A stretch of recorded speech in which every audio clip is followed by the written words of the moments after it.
scene was Malcolm's interrogation of MacBeth's motives. In our first interpretation, Malcolm is much more assertive than the contrastingly weaker MacBeth. Bleed, poor country, great tyranny, lay thou thy bases sure, for goodness dare not check thee. Wear thou thy wrongs, thy title is feared. Fare thee well, Lord, I would not be the villain that thou think'st, for the whole space is in the tyrant's grasp, and the riches boot. Here we have MacBeth in despair and overwhelmed by his feelings and compassion for his country. He is grief-stricken by the fact that the title of king is being abused by MacBeth. When he says farewell, he's beginning to lose hope, and he's just trying to dismiss all the chaos. And the dismissal of the chaos shows that he might be a weaker character and would not be aggressive, as aggressive in our interpretation. Be not offended. I speak not in absolute fear of you. I think our country sinks beneath the yoke. It weeps, it bleeds, and each new day a gash is added to her wounds. I think withal, there would be hands uplifted in my right, and here from gracious England have I offer of goodly thousands, but for all this, when I shall tread upon the tyrant's head, or wear it on my sword, yet my poor country shall have more vices than it had before, more suffered, more sundry ways than ever, by him that shall succeed. And what should he be? It is myself, I mean, in whom I know all the particulars of vice so grafted, that when they shall be opened, black MacBeth will seem as pure as snow, and the poor state esteem him as a lamb, being compared with my confinements upon. Not only is Malcolm pointing out how malicious MacBeth is, but Malcolm is also using that to assert that he is even worse as a person. Not in the legions of horrid hell can there come a devil more damned in evils to top Our MacBeth. interpretation of this scene, MacBeth is being respectful but still trying to get his point across. He needs to be respectful because he's talking to Malcolm, who, as future king, would have ruled with divine right, which is the idea that the king was appointed by God. MacBeth, in our weaker interpretation, wouldn't want to go against that divine right supplied by the church. I grant him bloody, luxurious, avaricious, false, deceitful, sudden, malicious, smacking of every sin that has a name.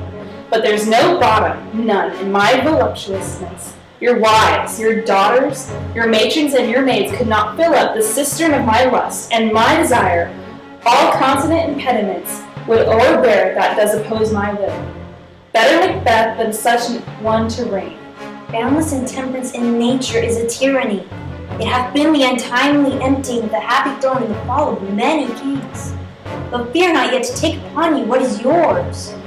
You may convey your pleasures in a spacious plenty, and yet seem cold, the time you may so hoodwink you. We have willing dames enough. There cannot be that vulture in you to marrow so many as would will to dedicate themselves to greatness, finding it so inclined.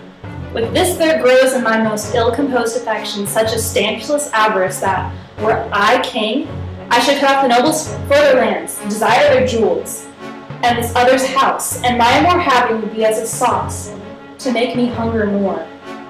That I should forge quarrels unjust against the good and loyal, destroying them for wealth. There's little truth in every lie, so when Malcolm says he would forge quarrels unjust to get what he wants, in order to make MacBeth seem as unworthy of being king, he would be willing to be aggressive towards him. Back then, even though traitors kept themselves under wraps, it was known that everyone was out for their own motives, and nobility was no exception. This avarice sticks deeper, grows a more pernicious root than summer seemed to us. It hath been the sword of our slain kings. Yet do not fear. Scotland has poisons to fill a will of your own.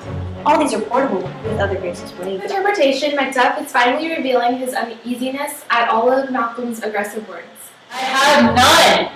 The king becoming graces as justice, verity, temperance, stableness, bounty, perseverance, mercy, lowliness, devotion, patience, courage, fortitude. I have no relish of them, but abound in the division of each several crime. Acting it in many ways, nay, had I power, I should pour the sweet milk of concord into hell, uproar the universal peace, confound all unity on earth. At this point is basically saying that he doesn't have the moral fit of a king, and his frustration is illustrated through this aggressiveness. He says he lacks king-becoming graces, and seeing as the ethic conduct of society at his time was ruled by the church, it makes sense for him to be so upset with this. Oh, Scotland, Scotland! In contrast to our first interpretation, in our second interpretation, we portrayed MacBeth as more aggressive and Malcolm as more timid and slightly less belligerent. Bleed, bleed, poor country, great tyranny, lay thou thy bases sure, For goodness dare not check thee. Wear thou thy wrongs, thy title is feared. Fare thee well, Lord. I would not be the villain that thinks for the whole space that's in the tyrant's grasp, and the rich east to boot. MacBeth is using reverse psychology to lure Malcolm into explaining why he's not fitting to be king, taking a more aggressive standpoint illustrated through a more angry interpretation. Be not offended. I speak not as an absolute fear of you. I think our country seeks beneath the yoke. It weeps, it bleeds, and each new day gashes out her wounds. I think with all, there would be hands uplifted in my right, and here from gracious England have I offer of goodly thousands. But for all this, when I shall tread upon the tyrant's head, or wear it on my sword, yet my poor country shall have more vices than it had before, more suffer, and more sundry ways than ever, by him that shall succeed. What should he be? It is myself I mean, in whom I know all the particulars of I so grafted, that when they shall be opened, black MacBeth will seem as pure as snow, and the poor state esteem him as a lamb, being compared with my confineless heart. Even though Malcolm is comparing himself to Macbeth, in this interpretation he is almost apologetic. A strong character would build up the other person for comparison rather than putting himself down as Malcolm does. Not in the legions of horrid hell can come a devil more damned in evils to top Macbeth. Macbeth's harsh word choice reveals he's getting frustrated with Malcolm for being so seemingly weak. He wants Macbeth gone, and Malcolm is the only person who can do it, yet he's being weak. And Macduff just really wants to help his country, and he has no idea how else he can do it without Malcolm. I grant him bloody, luxurious, avaricious, false, deceitful, sudden, malicious, snacking up every sin that has a name. But there's no bottom, none. In my voluptuousness, your wives, your daughters, your matrons, and your maids cannot fill up the cistern of my lust, and my desire, all continent impediments, would overbear that did oppose my will. Better Macbeth than such as one to reign. Boundless intemperance in nature is a tyranny. It hath been the untimely emptying of that happy throne and fall of many kings. But fear not yet to take upon you what is yours. You may convey your pleasures in a spacious plenty, and yet seem cold. The tiny may so hoodwink. We have willing dames enough. There cannot be that vulture in you, to devour so many, as will to greatness dedicate themselves, finding it so inclined.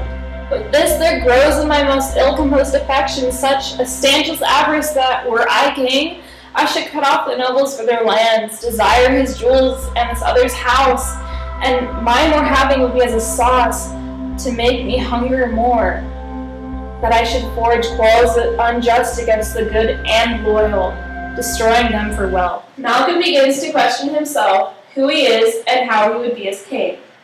When Macbeth became king, he was admired and praised for his good character, until he gradually became a corrupted soul. Here Malcolm is worried that if he became king, he might fall down that same path. This avarice sticks deeper, grows with more pernicious root, and some are seeming less, and it hath been the sword of our slain kings.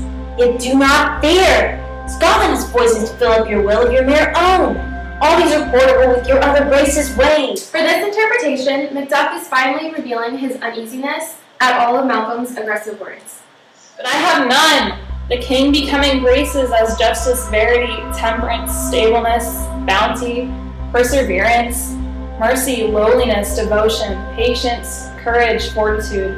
I have no relish of them, but abound in the division of each several crime, acting it in many ways. Nay, had I had power, I should pour the sweet milk of concord into hell, uproar the universal peace, confound all unity on. Malcolm makes many claims without supporting them, which can be portrayed as a characteristic of weakness. Macduff cries, "O Scotland, Scotland," with anger over Malcolm's inability to help his country in this interpretation. Oh, Scotland, Scotland!